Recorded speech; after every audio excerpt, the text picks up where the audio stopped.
album Expressions also reached the platinum mark in record time, puro record time. Her songs have always occupied the #1 slot in music charts and have won major awards in other music awards.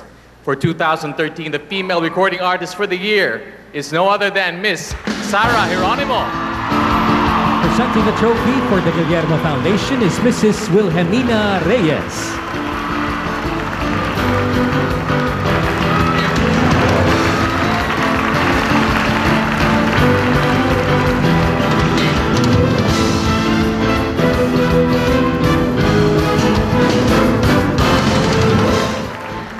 Maraming salamat po, Guillermo Foundation po, for this recognition. Uulitin ko lang po yung sinabi ng aking fellow champion na si Christian Bautista. Napakahirap po ng trabaho po namin mga recording artists dahil laganap nga po ang piracy. At dahil po sa bawat tao na bumibili ho talaga ng aming album, ay napakalaking utang na loob po namin sa inyo na tinatangkilik nyo pa rin po yung original na kopya ng record po namin.